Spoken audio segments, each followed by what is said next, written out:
Welcome to Recovery Recharged with me, Ellen Stewart, pushy broad from the Bronx. How does recovery work? How do you use the tools of recovery in everyday life? How do you help someone who is learning to overcome addictive behaviors? The pushy broad from the Bronx is here to talk about recovery in a language that we can all understand. Be prepared for real change by recharging the way you think, feel, and act.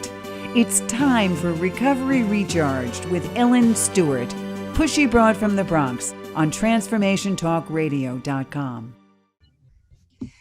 Good afternoon and good morning, West Coast. This is Ellen Stewart, pushy broad from the Bronx, on my brand new premiere show, Recovery Recharged, with the illustrious Dr. Pat. Yeah, I'm Dr. Pat. I'm right here sitting in a co-pilot seat, ready to just fire it up.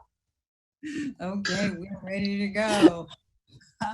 Thanks so much for joining us today. I have a very special guest today on our Recovery Recharge show. First of all, the show is called Recovery and the Celebrity Spotlight. So that should really give you a good idea of what's coming next. I have the honor and privilege of presenting to you the Emmy-nominated actor Michael O'Leary. And Michael O'Leary you will recognize as a veteran actor for his 26-year starring role as Dr. Rick Bauer on the U.S. soap opera Guiding Light. Dr. Pat, did you know it was the longest running show in broadcast history? You know, I didn't know it was the longest, but I got to tell you, I know it was like long. I trust me. I like as somebody that knows a little bit about those shows, yeah, just a little. It's like the Forever Show is what I used to call it. Michael, the first episode was in 1937. That's correct. Yeah. Wow. Yes, but I know you weren't there that long. No. I was just going to say, Michael, you look really good. Oh, thank you. Thank you. He ages well. He's also been on countless popular nighttime shows like Law and Order and the current new NBC drama New Amsterdam. He's also appeared on the web series Venice, which is a soap opera series now in its 5th and final season. He completed a co-starring role in an upcoming motion picture called The Glorious Resurrection of Claire Owens. And that's a film written by Joseph Craig and directed by Craig and Frank Mahzari. And currently, his award-winning writing and producing credits include Steamboat, the web series on Roku, which was nominated for 12 Indie Awards, and most currently, his award-winning play that deals with recovery called Breathing Under Dirt, with internationally acclaimed director Larry Moss, which we're going to talk about a little later today. Michael, welcome to Recovery Recharged. How are you? Thank you, Ellen. Boy, this has been kind of an emotional morning for me because I decided to go public with my recovery on Facebook this morning, and I contacted my two daughters just to give them a heads up, just to let them know that we were going to talk about this today. But I just felt like the time is right because, for those who are out there, struggling with substance abuse issues, I'm like living proof, I guess, that, you don't have to live that way anymore. And my life has really changed as a result of not drinking a day at a time. When did you first realize that there was a problem? Oh, boy. I always believed that I was an alcoholic before the alcohol took over me. And that, for somebody who doesn't drink, you may scratch your head and say, what do you mean by that? But yeah. I've always been restless and irritable and discontent. And for me, I was the beer drinker. I didn't drink a lot of beer when I was growing up as a kid. But when I drank a lot of it, and I got drunk. But I never had, in my 20s and 30s, I never had alcohol in the house. If I did, it was a beer, but beer didn't do it for me. And I remember when my family moved from New York to Montclair, and a neighbor dropped off a box of Chardonnay. And all of a sudden, this alcoholic found something that I could drink a lot of. And I was kind of off to the races. So somewhere in 2003, 2004, somewhere in there, I think I realized that drinking became a priority for me. Wow. Did anybody know about your drinking, or did you think you were keeping it a secret? Well, certainly my family knew about it. I think a lot of people that I worked with, people that I worked with on Guiding Light, may have been surprised, but I remember one of the head writers for the show said to me, in my early sobriety, I said, did you know that I was a drunk? And she said, Michael, you changed from being the happy, funny Michael to the sloppy drunk Michael. And so, believe it or not, for this alcoholic, I needed to hear that, because for people who are addicts, we find people who co-sign our BS, who say, you're great, you can have a beer, you don't have a problem. And then for me to hear somebody who was a friend of mine who wrote the show say, no, you are a sloppy drunk. I needed to hear that, because for every addict, for every alcoholic, there's a part of you that thinks, you know what, I can control this. I only drink on Thursdays, or I don't drink gin, I'll drink gin on, it's called the negotiation phase. Well, I'll smoke pot, I won't drink beer. And this is what addicts do. We negotiate with ourselves, and we find some other way, and it never works. Never works. Yeah. Michael, I want to talk to you a little bit too along these lines with, one of the things that all of us have to face in the journey, and that is the notion of powerlessness. Right. And I'm not talking about powerless in life. I'm talking very specifically powerless over our addiction, right? That moment that arises where, and I think each of us has a different story about that, right?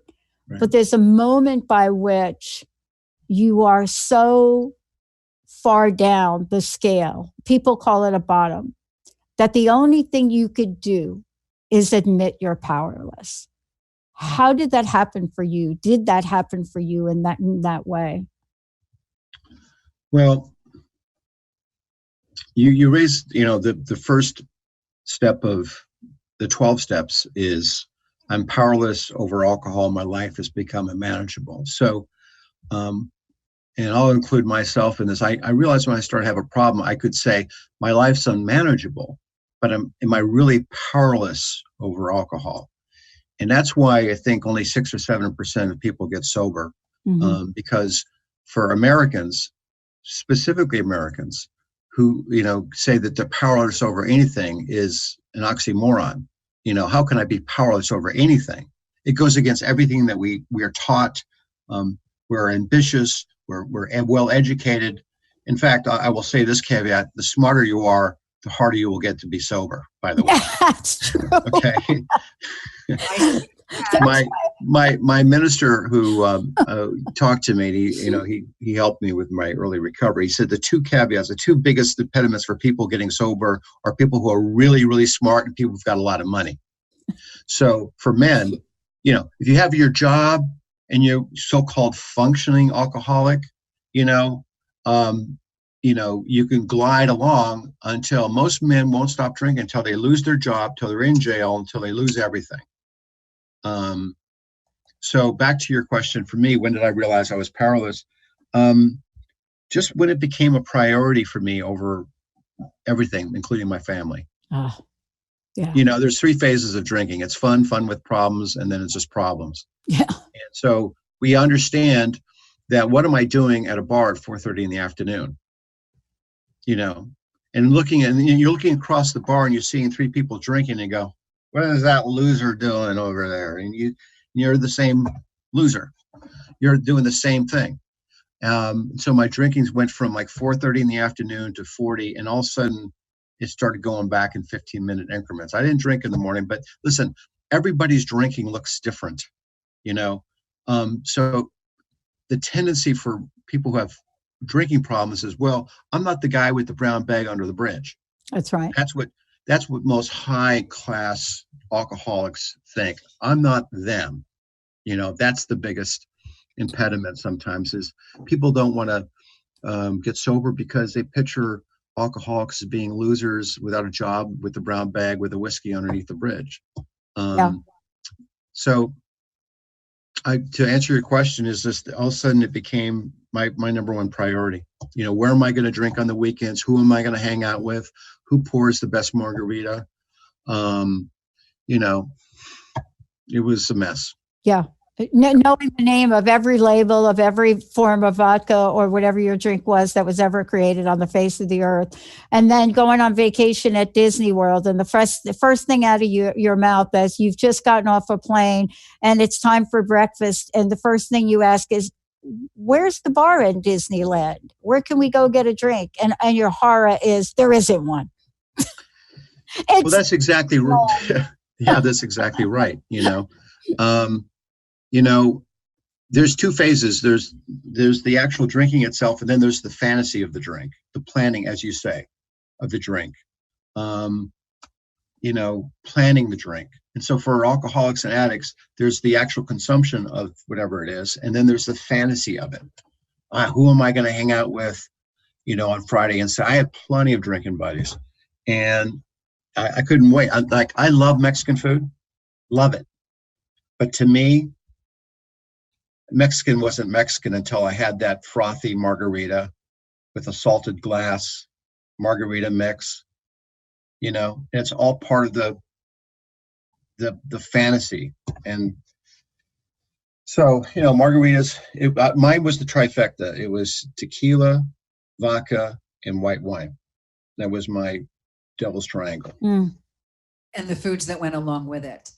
One of the things that we realize in terms of whether or not we decide we have a problem with a drink or a drug is what you talked about, the fantasy and the preoccupation of not only while it's happening, but anticipating the next time it's going to happen, to make it an experience that you really want to get to.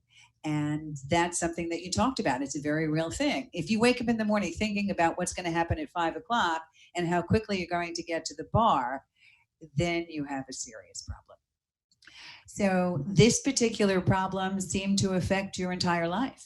Yes? Relationships? Yeah, it did. I mean, work, relationships, they call it our spiritual condition. I was physically, mentally, spiritually dead inside. And there's a time when every addict or alcoholic looks in the mirror.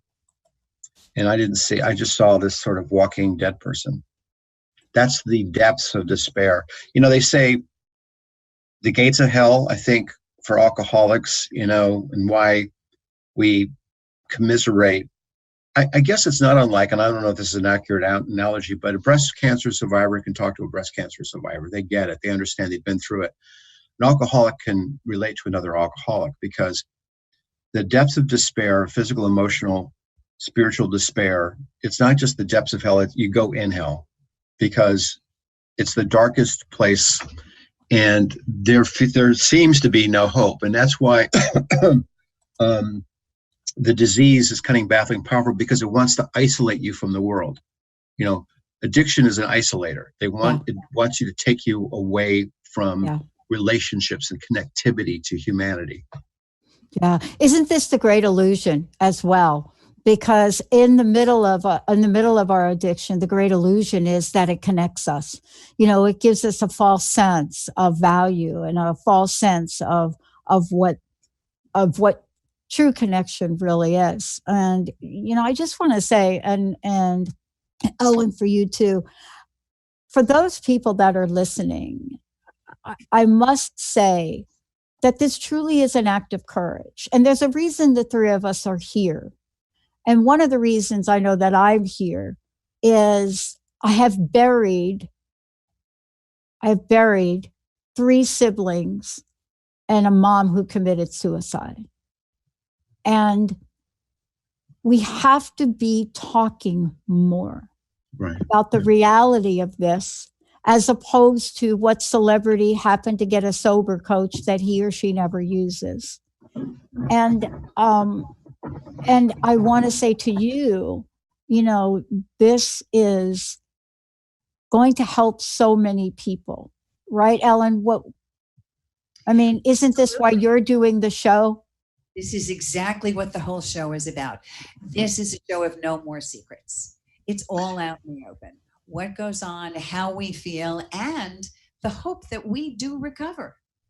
I'm sitting here with decades of recovery. Michael is sitting here with almost a decade in recovery. And we are open and honest about the struggles, but most importantly, how we have come out on the other side.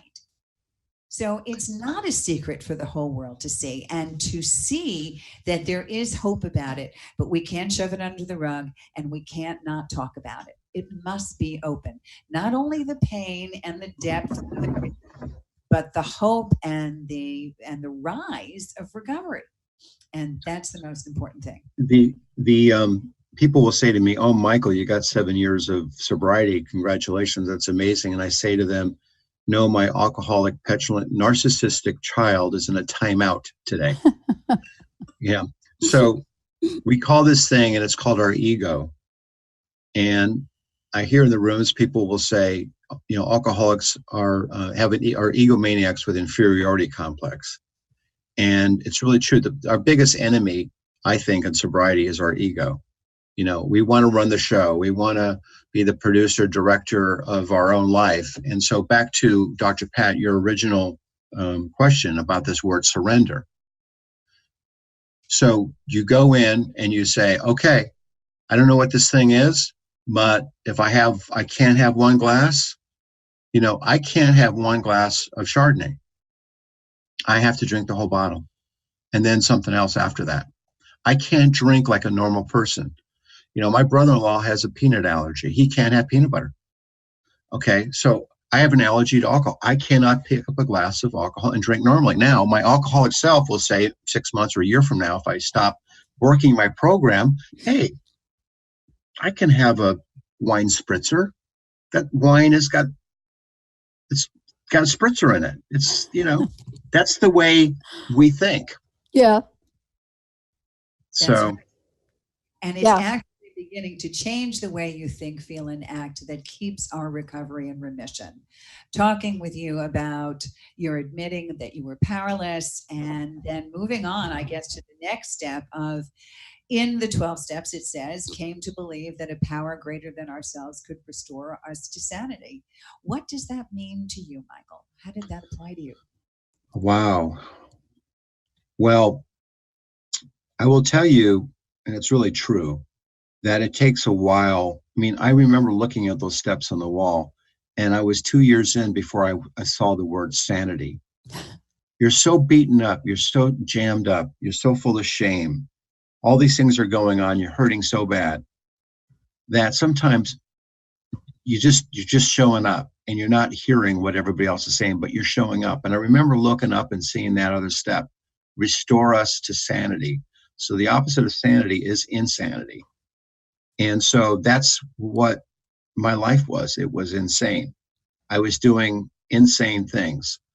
We lie to ourselves. What's this saying? If you keep telling the same lie over and over again, it becomes our truth. Yeah. You become, I don't know, you just lie about everything. And that was me, unfortunately. Mm-hmm. But that's what you do. And the lies are all built around, this, I'm a fervent codependent, always trying to be a people pleaser. And people pleasing is like chasing a dog's tail. Mm-hmm. At the end of the day, you're never going. It's a dead end street. So I'm an adult child of an alcoholic. So and maybe at some measure that's why I became an actor, is to get this sort of this fame, I guess, or this adulation. But somebody said to me, adulation's like eating cotton candy. It tastes great, but leaves your stomach empty. So it gets back to this true idea of what true intimacy and emotional, having a true emotional attachment and relationship. And you can't have that when you're drinking. And going into the rooms and understanding that there is something else, something other than yourself that will give you relief. For me personally, going from that insanity state to the possibility of sanity was like a great exhale. Like, oh, thank goodness. I don't have to be on this treadmill anymore. Was that the same for you? Yes. I was one of those alcoholics when alcohol was removed from my life. I didn't have withdrawals. That was probably a bad thing. I probably should have, because I thought, I don't feel so bad after all, But what started to happen was and I use the word bondage. You have this bondage relationship with this thing called alcohol. And all of a sudden, when you remove yourself from it, there is a sense of relief. You hear people a lot in early sobriety going, there's this thing called the pink cloud. Everything is wonderful. Everything is beautiful because they've been removed from this thing. All of a sudden, my acid reflux stopped, right? I stopped, my insomnia stopped. But the real life consequences did not stop. And that's the thing that starts to happen. And you go, okay, this is, sobriety is not the end all of, you still have these problems that you have to walk through in your life, but you do it with a sober mind. It's not a panacea where everything is wonderful and beautiful. But this is the way I describe it. There's despair and there's grief. I think when you're sober and you're in early sobriety, you should feel grief because you've hurt a lot of people. Despair is not having a program, not having any connectivity, not having a sober coach like you, Ellen, is not having a person to connect to. Sobriety is about connecting to another human being who's been through this or is an expert like you are, Ellen. I was always told that the opposite of addiction is community. You must have people around you to support you in terms of a recovery coach, in terms of meeting rooms, in terms of community people that are speaking your language, because we find it is a special language and something that that you learn as you go. Exactly. Yeah. So were you a little nervous to come out into the community? You think your fans? Yes. Yeah, I am. I am nervous. I guess part of the healing process is there'll always be a little part of grief that's in me a little bit, of what, how my drinking affected the people I loved. I've had some very transparent conversations, some healing conversations with my, beloved daughters about this, and my relationship with them is paramount and important, and it just I realize that it just takes time, and there's my family in Minnesota and my dear friends from Guiding Light who have been very, very supportive. So I've been very blessed. I call them my guardian angels. Actually, I feel like I've had guardian angels around me my whole life, even when I was a hot mess. Yeah. I think that is the one point that I think is really important for us to really talk about too, is that these guardian angels become more obvious to us when we're not drinking or we're not using. All of a sudden we stop for a moment and look around and say, oh no, you've been there for me. And I think that is really emotionally hard and this is part of recovery that we don't talk about enough, I don't think. And maybe when we come back from break, we can talk more about it. It's the moment when we realize and we look around and we have that sense, not always remembering everything, right? Mm-hmm. But we have that sense, wow, I did that to you. Wow. I was like that there. Right. That's a different kind of awakening. And many people don't know that it's an integral part of recovery. Right. And somehow they think magically that people go through the magic doors of recovery. And on the other side, when they open it, there's the clouds of heaven, just all over there, the clouds of heaven.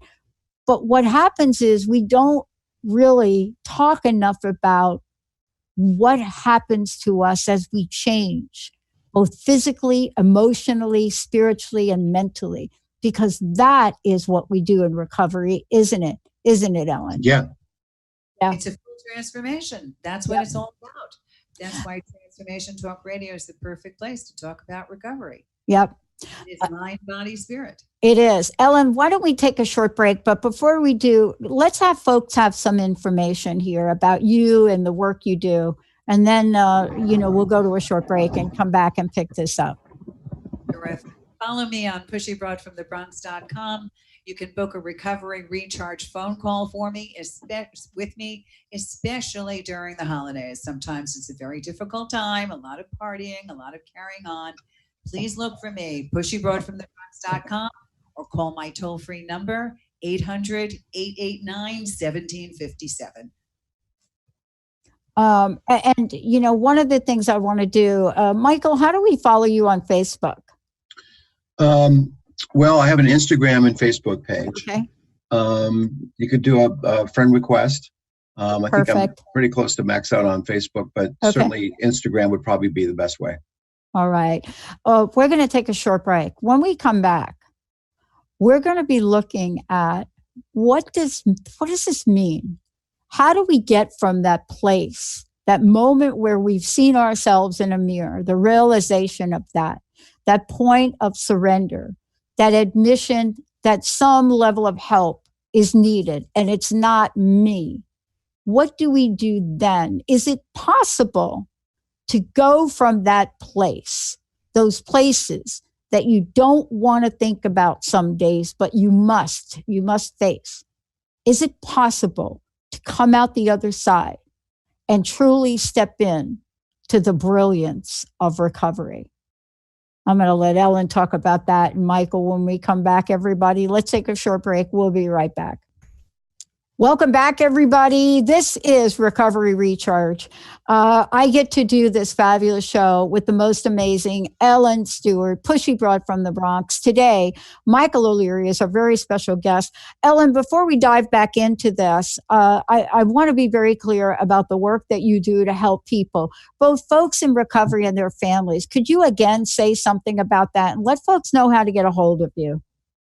Folks can get a hold of me easily by going to pushybroadfromthebronx.com. They can make a phone call with me and you're going to get me. I do work in family and parental support. I work with addicts coming out of treatment and alcoholics. I work with people that want to sustain their recovery. They may be in a relapse situation, or you have a family member that needs help and you do not know how to help them. That's why I am here.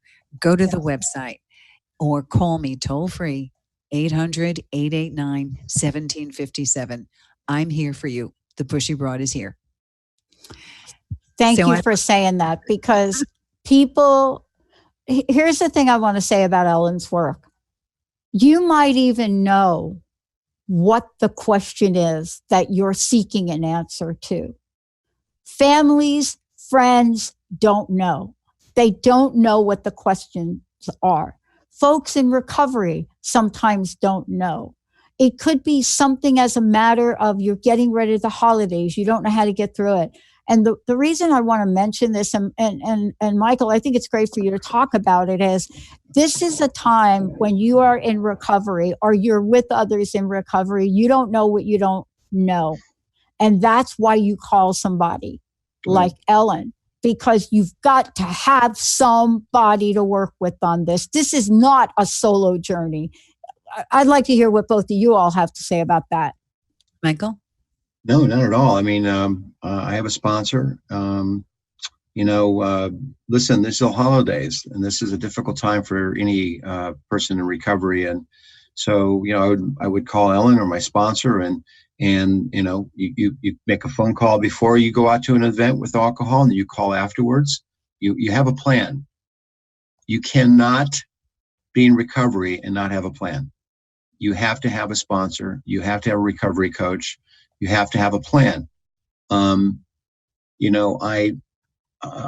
go to a meeting I get up 6 o'clock, 6:15 every day, and I go to a meeting, 7 a.m. That's how I start my day.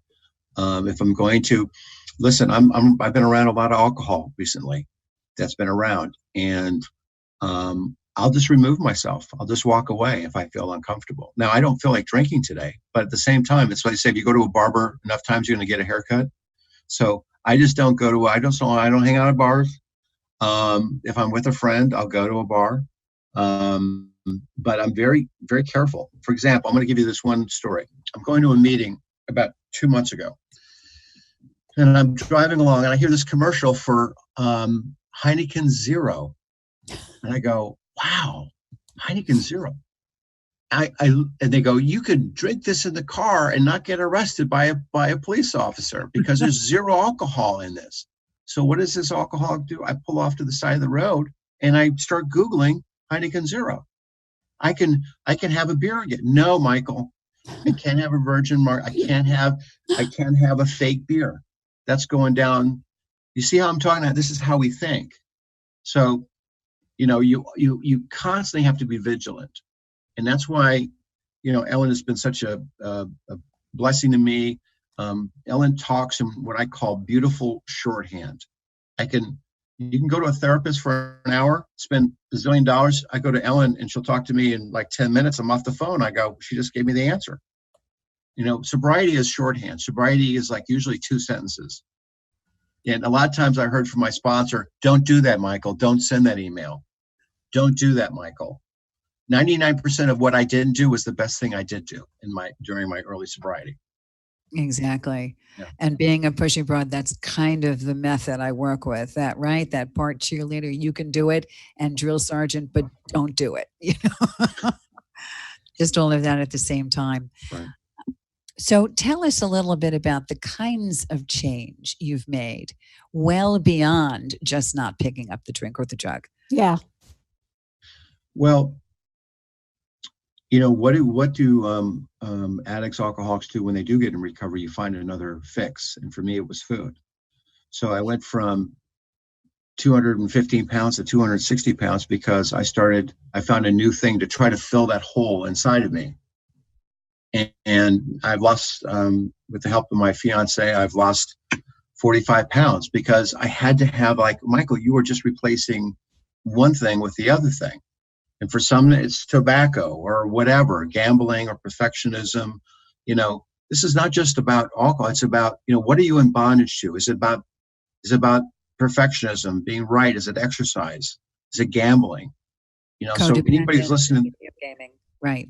Anybody's listening to the show today, it's like, well, I'm not, I don't drink. It's like, okay, what is controlling your life? Yeah. That's the question we have to ask ourselves every day. Yeah. This is really interesting, but it's also really important what you said, because this is one of these this little thing here is so important that you just shared. And the reason it's important is because we don't talk enough about it, or the public doesn't get to hear about it. We talk about it, but the public doesn't get to hear about the multi-levels, what I call the 50 shades of addiction, right? Because here you are, maybe let's say you get sober in New York like I did. Here you are. And the next thing you know, you're in Manhattan and you're thinking, oh, I think it's going to be a really good idea for me to go down the Village and hit every coffee cafe and have dessert like 5 times. And it doesn't dawn on you until somebody points out to you you're transferring an urge. And I think that is so important today to talk about that, because I think we're seeing that continued search for comfort outside of ourselves. And this recovery is not about that, is it, Ellen, Michael? No, it's not. But it is about learning what the addictive brain is all about. Yeah. Anything that you focus on that one would consider obsessive. I could go down Fifth Avenue for Christmas and wind up in Bloomingdale's and spend everything I have. just because. Or you can let your fingers do the walking and go online on Black Friday or Cyber Monday and lose your entire paycheck and maybe your mortgage money. That's just as serious a problem as whether or not you have an alcohol or drug addiction. So recovery coaching really is learning how to understand every single kind of addictive behavior. There are so many people that I work with that tell me, well, I can't relate to this. I mean, if somebody wants to stop drinking, let them just stop drinking. Or what are you doing drugs for? That's ridiculous. But there are so many other things that people get involved with that have those things rule their lives. And that comes from an addictive brain. And that's what a recovery coach does. Shows you how to temper that addictive brain and put it in remission. Yeah. That's what Yeah. And I think it's really important that we are talking about this to both of you, because I want to get back to, Michael, something you said, especially around this. If you have a coach and you have a program and you have a sponsor, boy, you have got to be committed to showing up. What is it? What is it in the big book that's also in the Bible? I never forgot this because it was also in The Walking Dead. Faith without works is dead. And I will tell you that for the first 10 years of going to meetings, I didn't read it that way. This is what happens to your brain. So I read it, faith without works is death. And that was good for somebody like me. But the point is, you've got to have the belief, but you got to do the work. Got to do the work. You got to work with other people. You got to do the things, one thing in front of the other, because in your perspective, Michael, and for you, Ellen, we can have an extraordinary life. And I think that's got to be the message too today, isn't it? Absolutely. We come forward and not only an extraordinary life, but a life that we have never experienced before. So it's a brand new life. But as quickly as we can hold on to it, it will disappear if we don't recharge it. And that's what recovery is all about. You have to practice because it has to be continual, because our addictive brain will catch up to us and always take us down. So Michael and I have been practicing recovery recharged for about 7 years now, on and off when you need me. And I know it's brought you into a whole new world. I'd like you to tell us a little bit about this award-winning play that is specifically about recovery and forgiveness and redemption. Right. Well, I remember I went to a coffee shop in the morning and I just wrote this monologue down. And I think, women are so good at journaling. And I don't know if I was actually thinking of writing a play, but I just wrote down this poem, actually, that was meant for my daughter. And then all of a sudden, this thing started coalescing into a play. And I realized that I really was writing this play because I wanted so much to be restored with my daughters and to be forgiven, and really the deep shame, which is the thing that keeps people out there, So all of a sudden, it started just becoming a healing process, starting to write this. And I got it. My friends from Guiding Light, if it wasn't for them, this play would never be where it was, specifically Beth Chamberlain, Grant Alexander, and Tina Sloan. I went to them with this 23-page play. I entered it in the Manhattan Repertory Contest. My dear friend said yes. We put the play up and it won first place as a one-act at the Manhattan Repertory. And then shortly after that, we went to Maryland. Laura Shore was kind enough to sponsor it. It's a nonprofit theater group. We put the play up. It got an amazing review from a Washington, D.C. theater critic. And then shortly after that, I sent the play off to director Larry Moss, who is coach for Leonardo DiCaprio, Helen Hunt, Hilary Swank. He's considered one of the preeminent acting teachers, directors in the world. And I thought, well, all he could do is say no. So I hunted down his assistant. I sent the play out. A month later, I see no caller ID on my phone, and I think it's a creditor or something. And lo and behold, it's Larry Moss.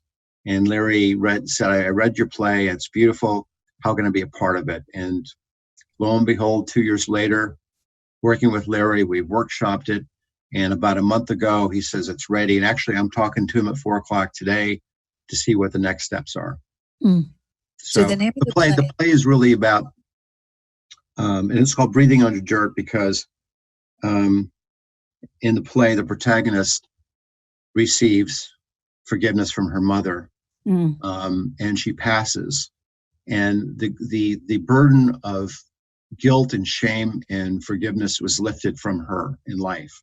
So the point of the play is to reach forgiveness and reconciliation with the ones that we love while we're still alive. You know, I think in the South, or sometimes they say making peace. In the program, it's called Making Amends.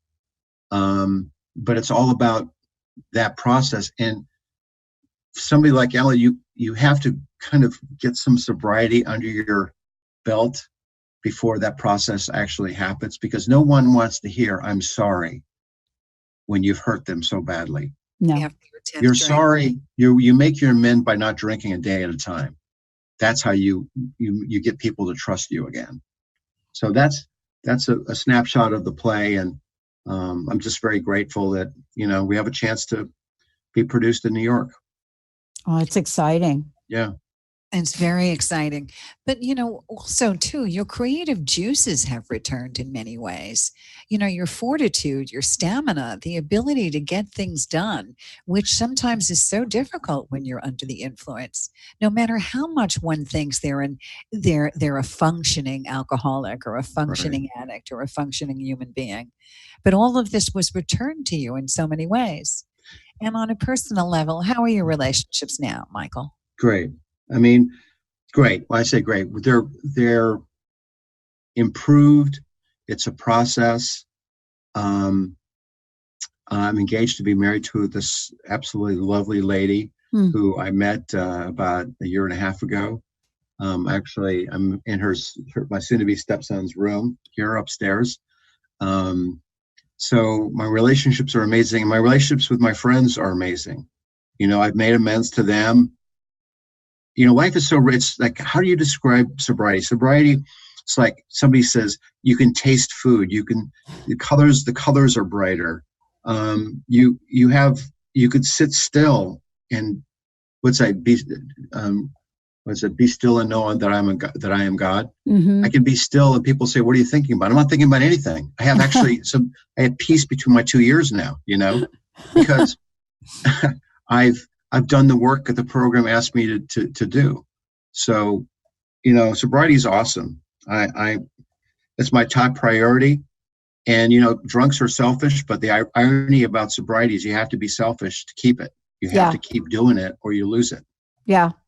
Yeah. And that is a really good point. And I think this really, really talks to Ellen, the work you do with families, because I don't know what you have found on your journey, but I remember early on not being able to talk about things very much because I really didn't know. I mean, you know, first year, second year, whatever that is, you don't know. And it was so interesting back then how people just don't know and want to just give you a drink and say it's just one drink, or maybe even overreact and not bring out any drinks. And I mean, there's such a level of learning and understanding that has to go on between the individual that's in recovery and the folks around them.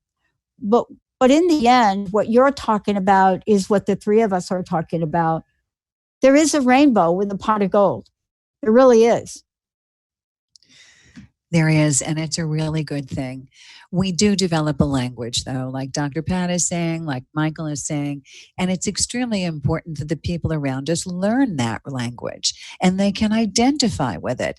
There are so many unanswered questions that people have, and it's so easy to talk to them in a way that really, truly can help them, which is why the family and parental support piece of recovery coaching is really essential for every single family member. It truly transforms lives. Yeah. Because doesn't take our problem, let's say, as an active addict or an addict in recovery, and separate us from the family. We want to bring the family in on it. We want to make it a together situation.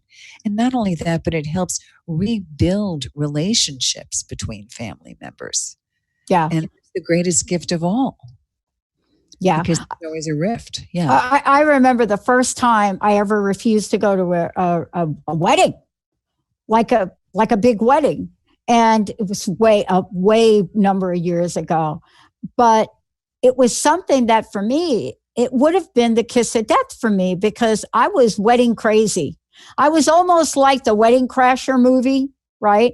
Where you find the weddings to go to because, and I remember the first time that I had to say, I'm going to go to the church, but I'm not going to be able to go to the reception. I think that's having those conversations is extremely difficult. And that's where the support and help comes in, because that's not the only conversation, Ellen, Michael. There are thousands of those conversations, which we've never had to have, and we do now. Yes. Because the more we open up what recovery is like, and the more people like Michael, especially in a celebrity fashion, is open and honest about who they are, the more comfortable we are about talking to about ourselves, and the more comfortable a family member is talking about it. There's no longer a 6-degree separation when it comes to addiction.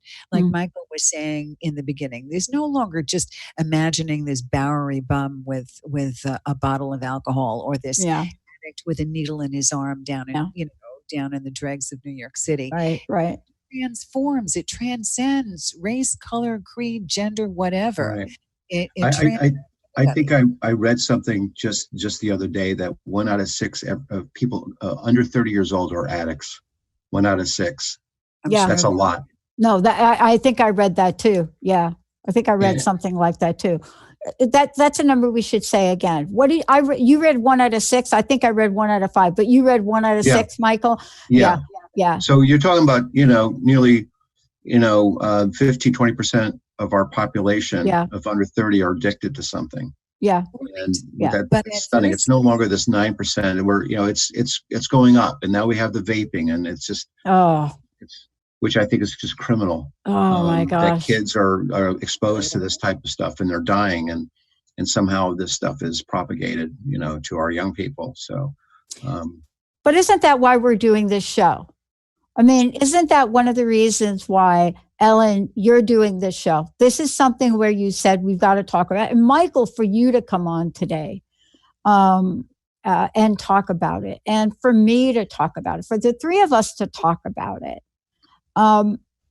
We have seen some things where people do not have the hope and support you're offering, Ellen. We've seen what happens. I've seen what happens. I've seen women walk into a meeting with a gun and end their lives because they just don't know how to connect the dots.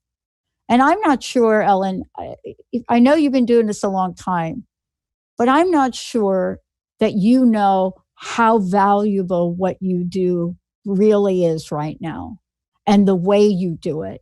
And Michael, you speaking out and knowing what Ellen does. We cannot say enough about the work you do. And I know you're passionate about it, but it's not even optional anymore. It's an ultimatum for living, isn't it? It is. It has to be a constant. To be loud and proud and counted. On the other side, of course, there's 1 out of 6 of us that are still suffering, but there is 27 million of us in recovery in the globe. Why aren't we talking about that? If we look to positive outcomes and talk about recovery with pride and passion, people want to go there. It's truly, if I were to say people who know me, who watch the show, who are just listening today, who are suffering or in pain, and I would say the same thing my sponsor says to me, is that you don't have to feel this way anymore. There's no reason to feel shame. There's millions of people just like you who are feeling the same thing, most of which will not make the phone call to somebody. We all know somebody who knows somebody who's an alcoholic. So it's really about picking up the phone. This phone for us, for people who are addicted, is like an anvil. And that's what I did in early sobriety. I picked this phone up, and I have probably 30 men's names on this phone, and I call. And every time I call, they always say, "Thank you for calling, Michael." And it's not BS. They really, I help. It's the reciprocation of the program. We help each other that way. And oddly enough, ironically, people who don't get it help me too. Yeah. It's just a reminder that, the people that don't get it don't get to that very first step, which you and I and the three of us go, why won't they do it? But that's the cunning, baffling, powerful part of this disease. Yes, it is. Yes, it is.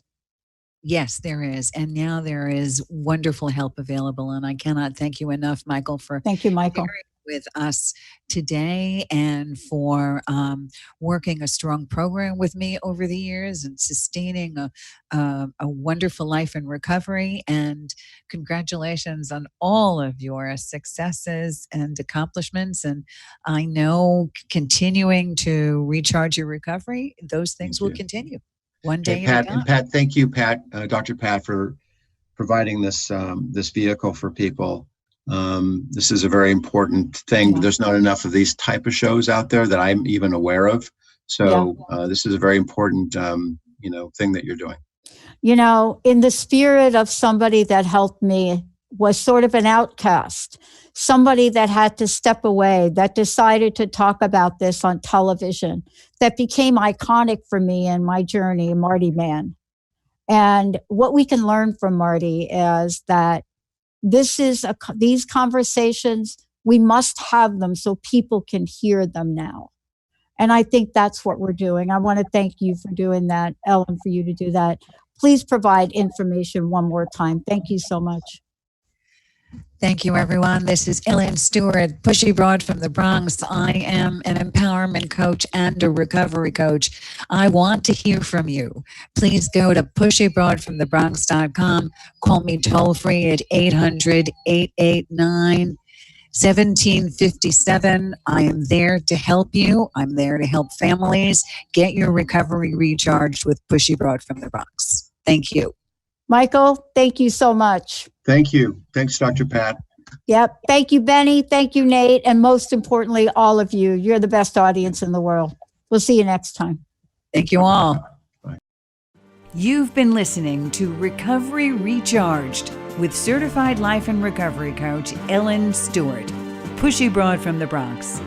Don't miss your next opportunity to let me help you recharge your recovery, let go of your secrets, and change the way you think, feel, and act right here on TransformationTalkRadio.com.